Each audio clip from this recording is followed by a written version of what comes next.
ठीक है sir, start करते हैं। हेलो एवरीवन, तो today's topic is Git and GitHub. Basically Git and GitHub दोनों अलग अलग चीजें हैं। Git Git means it is a tool used for personal management in your own system. मतलब जब भी हम अपने कोड पे लोकली काम कर रहे हैं, मतलब उस पर कोई इंटरनेट और कोई सर्वर नहीं आ रहा है, तो उसको उसमें गिट का यूज होता है। Mainly GitHub is a central code base. जब भी हम अपने कोड को किसी सर्वर पर पुट कर देते हैं या उसको पुश कर देते हैं, तब उसको हम गिटहब कहते हैं।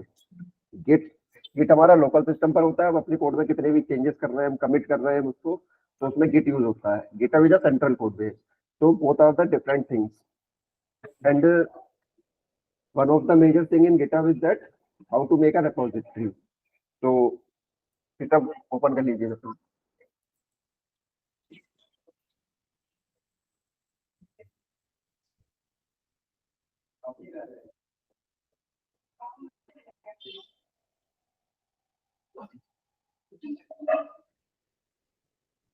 फर्स्ट जिसके पास GitHub नहीं है वो डाउनलोड कर सकता है, गिट डाउनलोड करके एंड देन इंस्टॉल।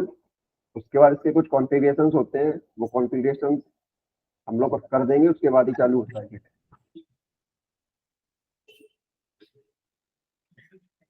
एक रेपोजिटरी बना लीजिए कोई भी।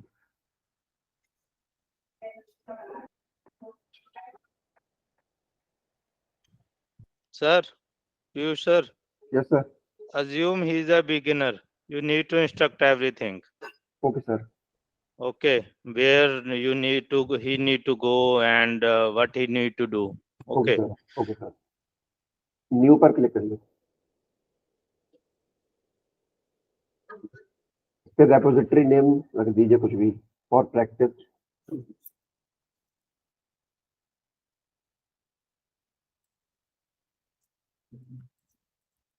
स्पेस हटा दीजिए बीच से। ओके, ये पब्लिक, ये डिस्क्रिप्शन हमारा जो होता है, ये डिस्क्रिप्शन ऑप्शनल रहता है। इसमें हम कुछ भी लिख भी सकते हैं और नहीं भी लिखेंगे तो भी दिक्कत नहीं। पब्लिक और प्राइवेट का मीन्स ये होता है कि अगर हम पब्लिक अपनी रेपो बना रहे हैं तो इसमें कोई भी एक्सेस कर सकता है, और अगर प्राइवेट अगर रेपो बना रहे हैं तो हमको वही एक्सेस कर सकता है जो हमको फॉलो करता हो। और इसके नीचे जो ये ऑप्शन आ रहा है, initialise this repository with add a readme file. ये रीडमी फाइल बेसिकली हमारे प्रोजेक्ट का फ्लो बताती है कि हम कौन सा कौन सा फीचर को कब इम्प्लीमेंट करेंगे एंड हमारा बेसिक कोड फ्लो क्या होगा। तो ये ऑप्शनल रहती है, इसको हम बाद में भी ऐड कर सकते हैं। और एड डॉट गेट इग्नोर का मीन्स ये मतलब होता है, जैसे हमारे कोड में कई बार कुछ ऐसी चीजें होती हैं जो हम दूसरे के साथ गिटअप पे शेयर नहीं कर सकते। जैसे for my last project I have to use AI feature, तो in my env file I have a key, OpenAI key basically. So that which cost is $5. So I think so git ignore के अंदर हम जो भी file रखेंगे Git उसको ignore कर देता है, मतलब उसको गिटअप पे जाने नहीं देता है। सो उसके अंदर हम ये फाइल ऐड कर सकते हैं। गिट इग्नोर का ये बेसिकली काम होता है। And then done, create repository.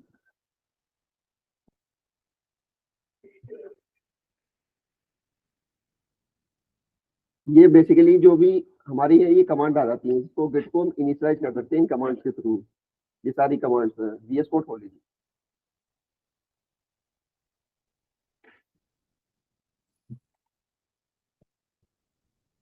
इसको हटा लीजिए, एक नया फोल्डर क्रिएट कर लीजिए। मैंने एक नया फोल्डर बना लीजिए, इसको इस फोल्डर को हटा दीजिए। डेस्कटॉप पे एक नया फोल्डर क्रिएट कर लो, डेस्कटॉप पे प्रैक्टिस नेम से।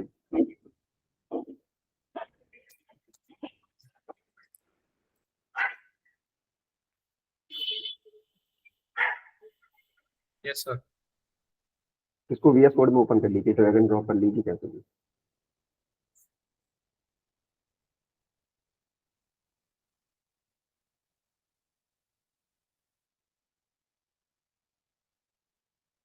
ठीक है, अब अपने न्यू पर क्लिक कर दीजिए, कपिल टेक लैम्डा फॉर्म।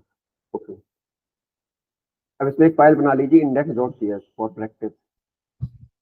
इसमें न्यू फाइल क्रिएट कर लीजिए index.js।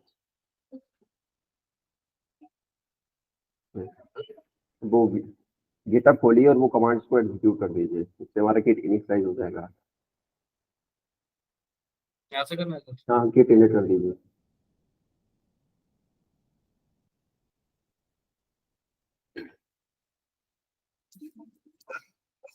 नहीं यहाँ पे नहीं, यहाँ पे नहीं, टर्मिनल पे कंट्रोल एंड एस्केप के नीचे वाला एक साथ क्लिक कर दीजिए, टर्मिनल खुल जाएगा। कंट्रोल और एस्केप के नीचे वो टिल्ड साइन वाला बटन होता है, यस, वो एग्जीक्यूट कर दीजिए।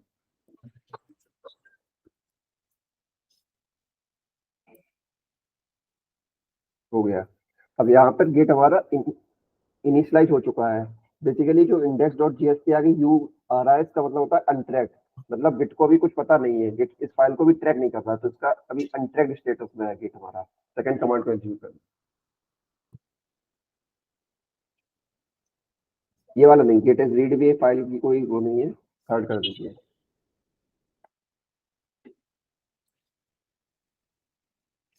बेसिकली एग्जीक्यूट करने से पहले कोई थोड़ा कोड लिख लीजिए इस पे, अभी एग्जीक्यूट मत करो इसको। index.js में आओ, इसमें कोई भी एक कोड लिख दो छोटा सा, लेट a इक्वल टू 2,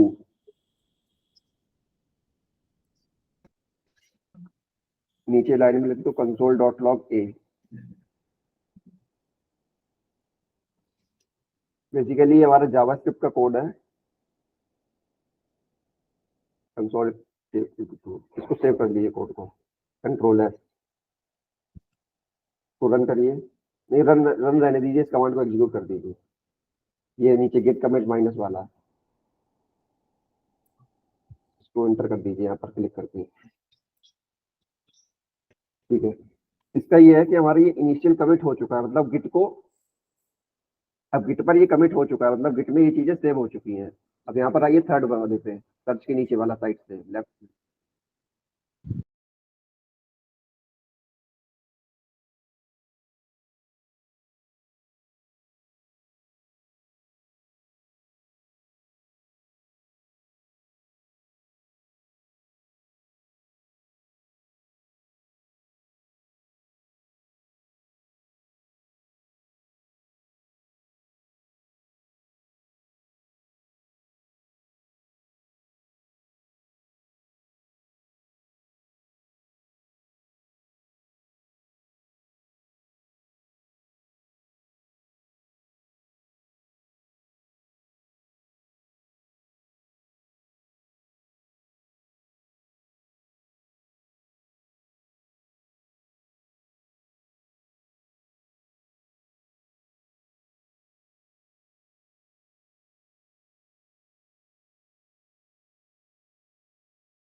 ये हमारा गिट का कमिट हो चुका है, पहला फर्स्ट मैसेज, ये हमारा गिट में सेव हो चुका है चीजें।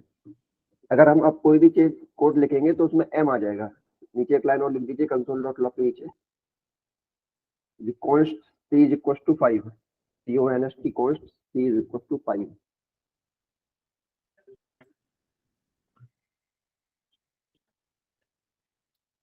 नीचे लिख दीजिए console.log p,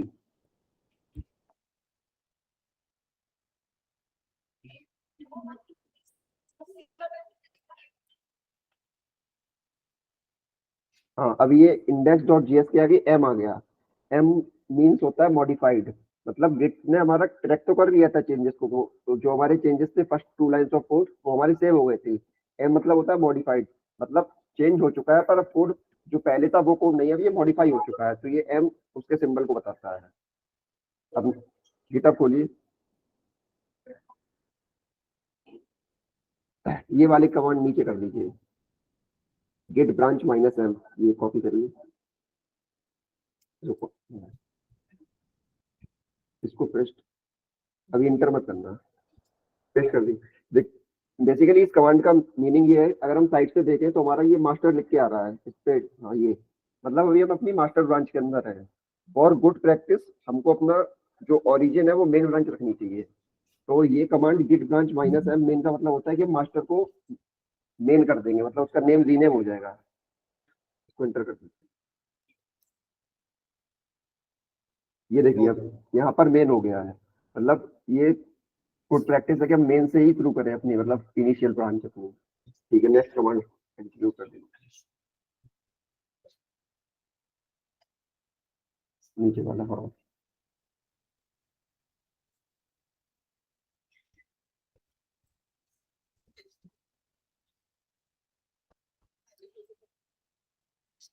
बेसिकली इस कमांड का मतलब ये है कि हम जो भी कोड अपना पुश करेंगे तो ये जो यूआरएल आ रहा है ये इसी रेपोजिटरी में हमारा कोड पुश हो जाएगा। Git remote add origin, origin मतलब जो भी कोड हमारा जाएगा वो मेन में जाएगा। मेन का मीनिंग ये है कि जो हमने यूआरएल दी है यहाँ पर, इसी यूआरएल में हम जो भी पुश करते जाएंगे कोड हमारा गिटअप पे पुश हो जाएगा। तो एग्जीक्यूट कर, नेक्स्ट कमांड कर दीजिए।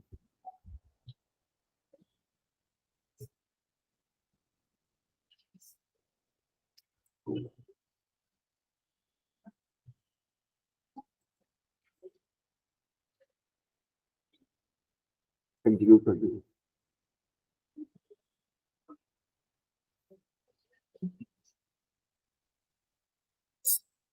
इसको कर लीजिए साइन,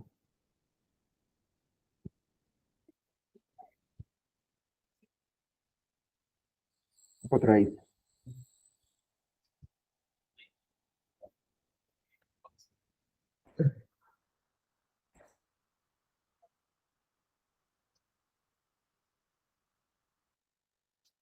डन। ये अभी जो भी कोड है ये हमारा गिटअप पे पुश हो चुका है, एक बार इसको देख लीजिए गिटअप पे गया भी है नहीं।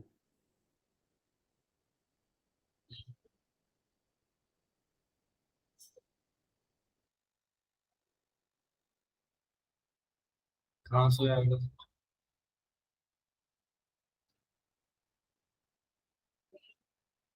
हेलो।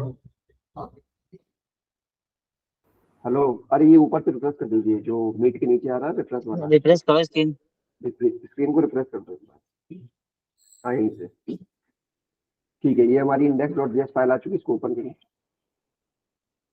ये बेसिकली हमने जो अपना फर्स्ट कमिट किया था वो उतना कोड हमारे इसमें आ चुका है, जो भी हमारा फर्स्ट कमिट था। और एक बार बैक आइए जस्ट ऊपर से, हाँ। ये जो साइड में इंडेक्स डॉट जेएस के आगे फर्स्ट लिखा आ रहा है, इसको हमने फर्स्ट नाम से कमिट किया था तो ये वही आ रहा है। ये हमारा यहाँ पर अभी का लेटेस्ट कमिट दिखाएगा। ये तो हमारा था बेसिक गिट का, how to setup and how to initialise git in our repository. अब हम लोग आगे देखेंगे गिट ब्रांचिंग। ये इसको ओपन,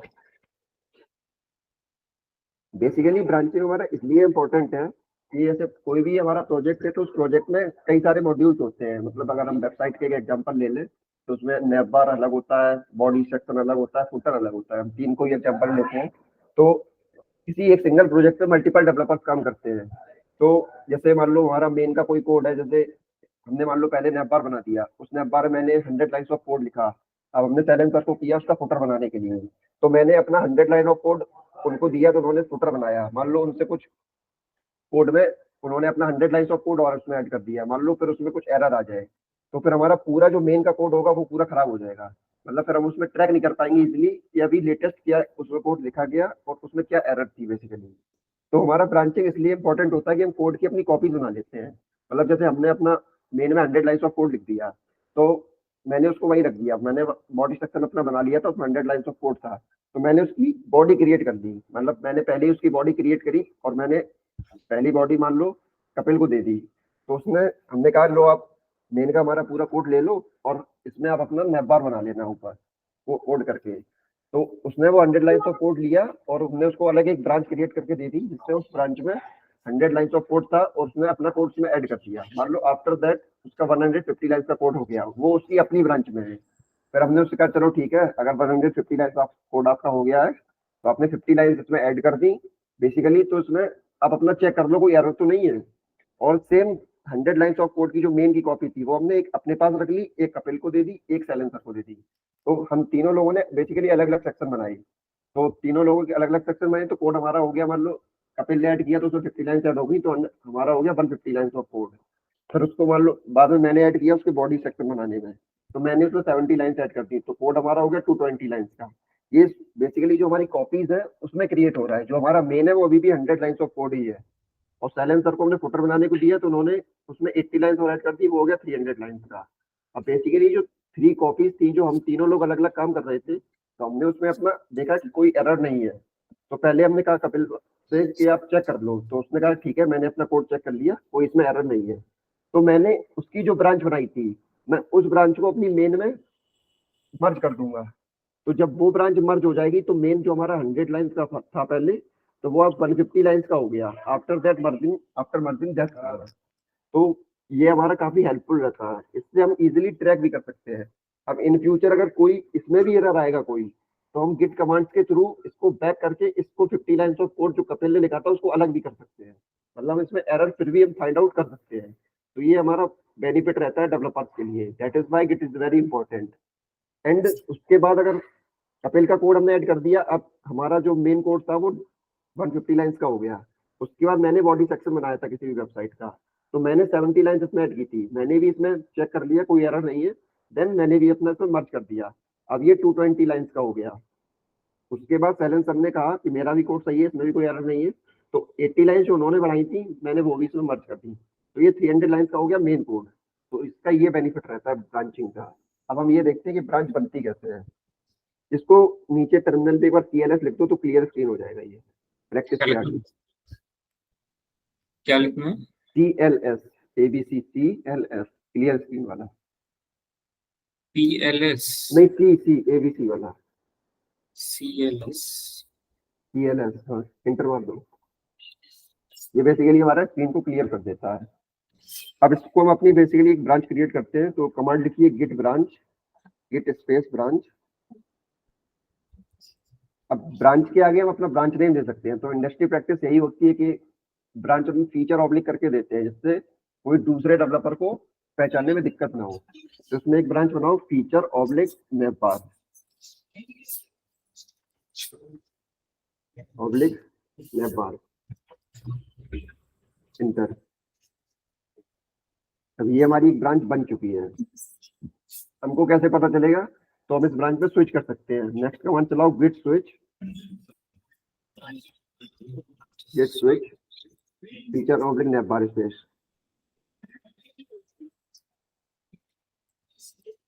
ऑब्लिक नैप बार, हाँ ये इंटर। हाँ ये हम साइड से देख सकते हैं, यहाँ पर स्क्रॉल करो नीचे। हाँ ये देखो ब्रांच हमारी चेंज हो चुकी है, मतलब ये फीचर ऑब्लिक नैप बार हो चुकी है। मतलब इसका मतलब ये हुआ कि हमने एक मेन की कॉपी बनाई और हमने किसी और को दे दी, लो तुम्हें नैप बार बनाना है, तुम ये पूरा हमारा कोड ले लो, अब इसमें अपना कोड ऐड कर देना, जब तुम्हारा कोड हो जाए तो बता देना, हम दोनों ब्रांच को मर्ज कर सकते हैं। ये हो गया हमारा फीचर ऑब्लिक नैप बार का मतलब। अब जैसे हमको अपना, अब जैसे मान लो कुछ और कोड लिख दो नीचे, सेम ही लिख दो, कुछ कॉन्स्ट में ही लिख दो, इंटर करके const d equal to 2 console.log। हाँ ये बेसिकली जावास्क्रिप्ट का कोड है।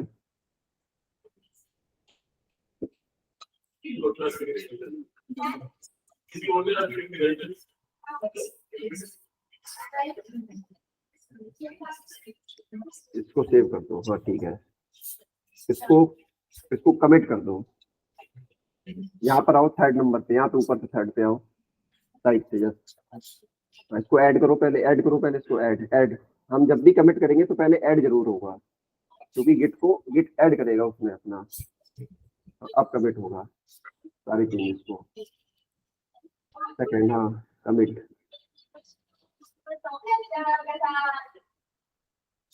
ठीक है। अब नीचे कमांड चलाओ git log space hyphen hyphen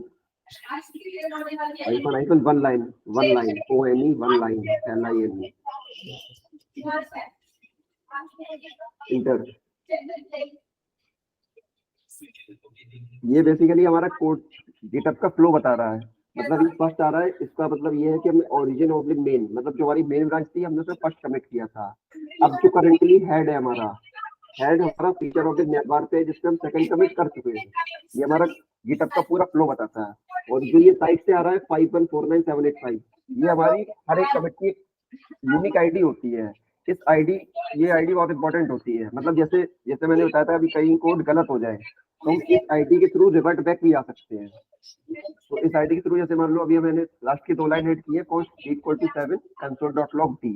तो अगर हमको मान लो इसमें कुछ एरर हो, तो मैं इसमें कमांड होता है git reset hyphen hard head tilde sign 1। इस कमांड से हम एक कमिट पीछे आ सकते हैं, हम लोग अपना चेक भी कर सकते हैं कोड को। अभी तक किसी को कोई डाउट है ब्रांचिंग में? No, sir.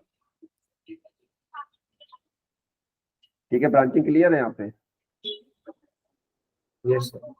ठीक है, तो हम लोग एक कमांड चलाओ, गेट स्टेटस -s -s।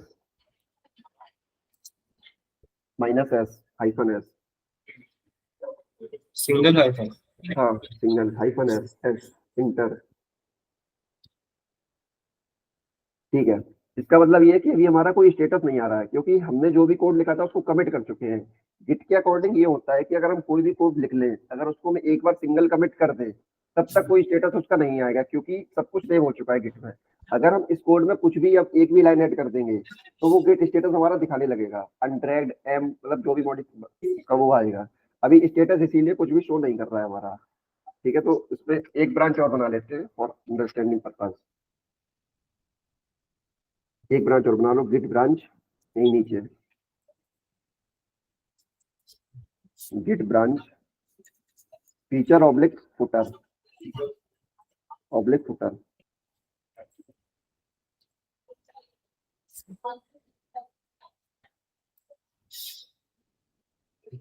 ठीक है, अब इसको स्विच कर दो, इसमें गिट स्विच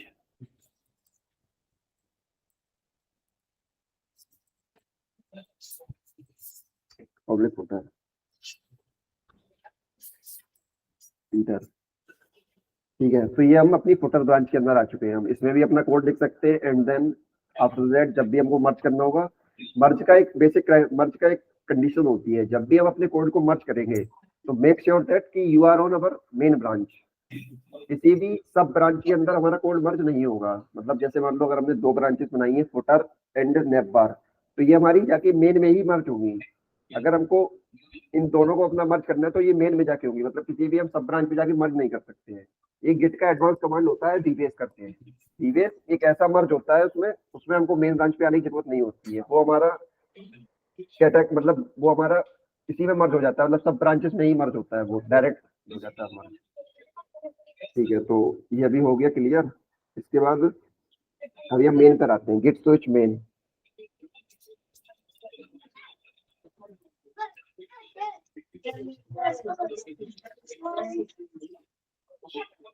स्पेलिंग सही। अब एरो बना लीजिए, अप एरो से कर लीजिए, जल्दी हो जाता है, शॉर्टकट है। ठीक है, ये हमारा आ गया मेन ब्रांच। अब जैसे कि हम देख रहे हैं कि हमारा लाइन्स ऑफ कोड 2 ही बचा है, क्योंकि वैसे तो हम 6 लाइन ऑफ कोड लिख चुके थे, लेकिन वो सारे अलग अलग ब्रांच में थे। अगर हम फिर से देखें समझने के लिए, तो हमारा भी मेन ब्रांच में क्या है कि 2 लाइन का कोड है, let equal to 2 console.log a। इसका मीन्स हमने जो अपनी पहले मेन ब्रांच बनाई थी उसमें भी 2 लाइन्स ऑफ कोड ही था। फॉर अंडरस्टैंडिंग पर्पज एक बार git switch feature object nap bar करो।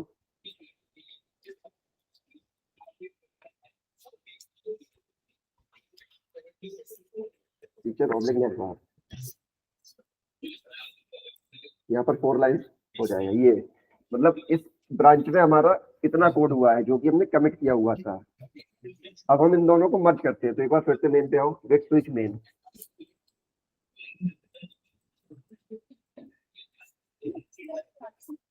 ठीक है, अब लिखो Git merge feature object nap बार।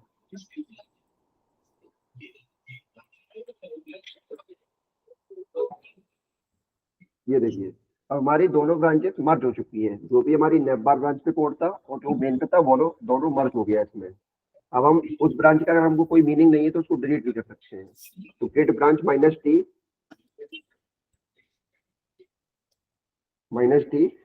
Feature object nap bar space feature object nap बार।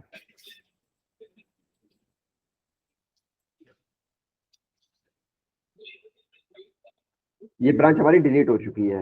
एक बार चेक कर लीजिए, git switch feature object nap bar.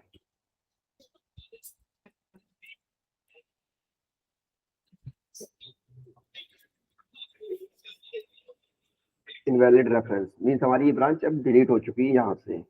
ये तो हमारा हो गया ब्रांचिंग मेन। अब इसके बाद हम लोग नेक्स्ट देखते हैं,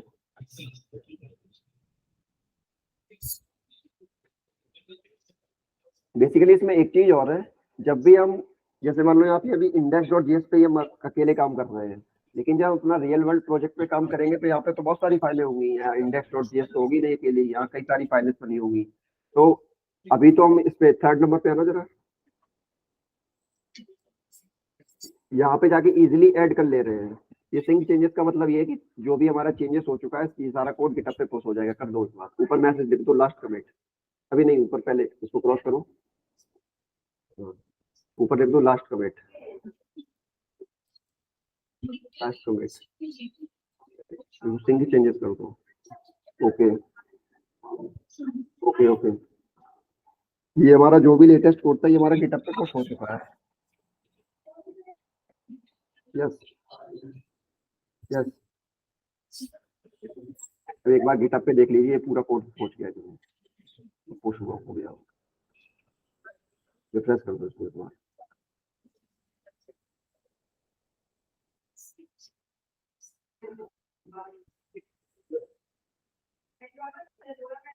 कंप्लीट है, ठीक है। एक बार VS कोड ओपन,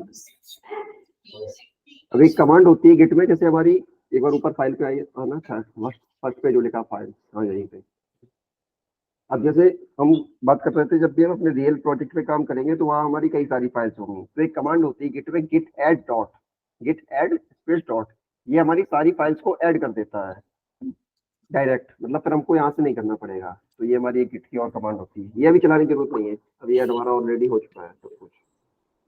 तो अब नेक्स्ट टॉपिक देखते हैं गिट का, टेरिटरी हो गया है। तो बेसिकली जो अभी हमने डायरेक्ट सिंक चेंजेस करके कर लिया है, इसको हम एक तरीके से और कर सकते हैं कि git push -u origin main, ये जो कमांड होती है हमारे सारे कोड को गिटहब पे पुश कर देती है हमारी आईडी में, जो भी हमने उसको बेसिक यूआरएल दिया होगा at the time of repo, ये हमारी गिट की कमांड होती है।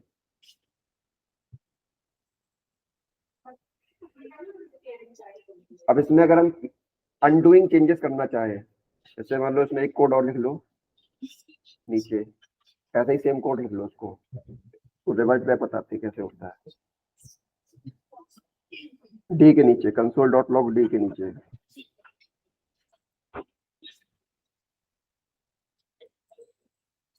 कोई भी लिख लो सेम फॉर अंडरस्टैंडिंग पर्पस।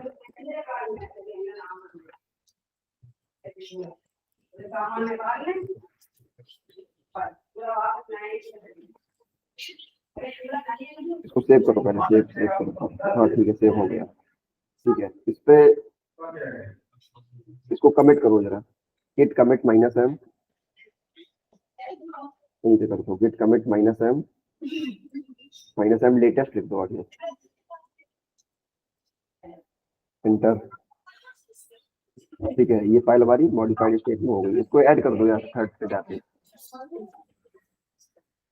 इसको ऐड कर दो यहाँ से, ओके। इसके ऊपर भी कर दो, लेटेस्ट लिख के कमिट कर दो, या लेटेस्ट लिख दो, ओके कमिट। अब एक कमांड चलाओ, पहले क्या कर यूज क्या, हाँ पहले ऐड करते हैं उसके बाद में कमिट करते हैं, ये जो नीचे चलाया तुमने ना। हाँ पहले ऐड होता है वो, सॉरी गड़बड़। हाँ, पहले स्टेटस चेक कर लिया करो, क्या स्टेटस आ रहा है, कौन सी फाइल मेरी ऐड हुई है, कौन सी नहीं ऐड हुई, कौन सी मॉडिफाई हुई है, तो स्टेटस से सब आ जाएगा। Okay sir, I understand. यार सिंक नहीं करना था अभी, चलो ठीक है कोई बात नहीं। बेसिकली हम रिवर्ट बैक का बता रहे थे, तो उसके लिए अलग से लिखना पड़ेगा। दोबारा कर हाँ दोबारा इस कोड को कॉपी पेस्ट कर लो, इनकी जगह कुछ और लिख देना।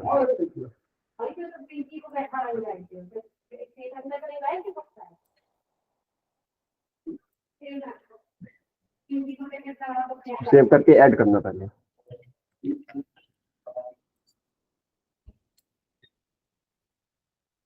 इसको पहले सेव करो कोड को, कंट्रोल है, हाँ ठीक है। अब इसको ऐड कर लो वहां से जाके, यहीं पे जाके इसको ऐड कर दो, ठीक है। अब इस पे कमेंट करना, केवल कमेंट लिख दो, कुछ भी कोई भी नाम दे दो कमेंट में, हाँ बस इतना ही लिख लो कोई, हाँ ठीक है। इसको सिंक मत करना, कमेंट करना केवल, ठीक है। अभी सिंक मत करना, नीचे आओ उस पे टर्मिनल पे, इसको क्लियर स्क्रीन कर दो CLS, इंटर, ठीक है। अब इस पे एक कमांड चलाओ, git reset hyphen hyphen space hyphen hyphen hard HARD space capital में लिखना हेड HEAD कैपिटल में,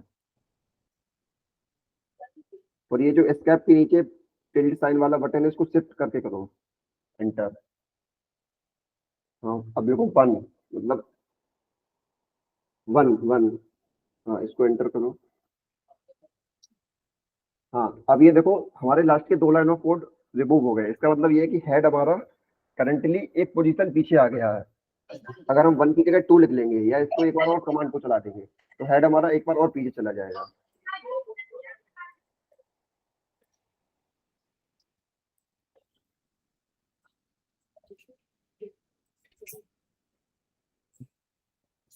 नहीं सिर्फ 1 लिखो 1, टू ठीक है। चलेगा। हाँ ठीक है, तुमने 2 कर दिया, वो 2 चले गए और इसने अपनी बता दिया करंट आईडी क्या है, जो हमने स्टार्टिंग बताई थी कि आईडी बहुत इंपॉर्टेंट है रिवर्ट बैक के लिए। तो ये वही आईडी आ रही है, हेड इज नाउ इस आईडी पर है। तो इस जैसे कि हमने बताया था कि कोड में अगर कोई एरर आ जाती है हमारी तो हम इस कमांड के थ्रू लास्ट कमिट को रिमूव कर सकते हैं, मतलब हम चीजें देख सकते हैं इसमें कहाँ पर हमारा कोड में एरर थी।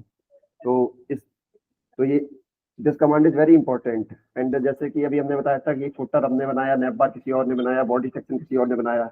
अब मान लो उसके साइड से कोई एरर नहीं थी पर हमने जब उसको मेन में मर्ज कर दिया तो हमारे कोड में it is showing some error. So this command is very helpful. हम उस एक स्टेप पीछे जाए, 2 स्टेप पीछे जाए, हम उसको पूरा चेक कर सकते हैं अपने कोड को एंड बाद में, और ये आईडी के थ्रू भी हो जाता है। तो ये हमारी रिवर्ट बैक की कमांड थी किट की, ठीक है। अब हम नेक्स्ट देखते हैं। अब बेसिकली इसमें बेसिक तो हो गया मर्जिंग का हमारा, और हमारा इतना ही यूज होता है बेसिक किसी भी प्रोजेक्ट में कि हमको कोई भी एक ब्रांच बना के दे दी जाती है, हम अपना उसमें कोड करते हैं एंड देन हम उसमें कमिट कर देते हैं। मेन होता है कोलैबोरेटर, जो भी कोलैबोरेटर बनता है, जो भी, तो उसके पास ये राइट्स होते हैं, एक्सेस होता है कि वो हमारे कोड को मर्ज कर सकता है अपने मेन कोड में। तो मेन कोड बहुत इंपॉर्टेंट होता है। मीन्स अगर कोई भी मेन कोड है तो उसका हमेशा कॉपी ही क्रिएट करेंगे, क्योंकि हम नहीं चाहते कि कोई मेन कोड में कोई भी गड़बड़ हो। तो if when all the errors are removed then we merge our code in the main code. Yes sir.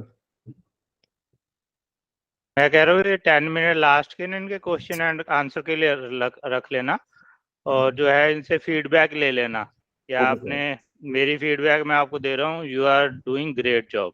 मेरे Thank को you भी so much, समझ sir. में आया और कुछ नई चीजें भी सीखने को मिली। थैंक यू जो सो मच। अल्टीमेटली ऑब्जेक्टिव था मेरा कि हम साथ में लर्न करेंगे, I meet that objective. Keep it up Thank and you, try sir. करो कि थोड़ा इंग्लिश भी लेके आओ। ओके सर, नेक्स्ट टाइम से हो जाएगा सर।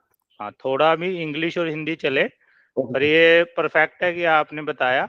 और इम्प्रूवमेंट के पॉइंट ऑफ व्यू से ये कह सकता हूँ कि पहले जो डॉक्यूमेंट होता है ना, हाँ ऑडियंस का माइंड वहां बांध दो कि आपको सीखने को क्या मिल रहा है। ओके। वहां जो डॉक्यूमेंट हमने वो शेयर किया ना, नहीं तो वो कोरिलेट नहीं कर पाएंगे, क्योंकि तो आप वो VS कोड ले आए, ठीक है, यस सर। वहां पे कमांड लाइन से होना था। तो ये थोड़ी सी चीजें थोड़ी सी टेक केयर करने वाले, अदरवाइज बहुत अच्छा है आपका ये। Thank you sir, next time sir हो जाएगा वो। हाँ, कोई दिक्कत नहीं, वो इम्प्रूवमेंट चलती रहेंगी। बहुत अच्छा लगा मेरे को, thank you. Thank you sir.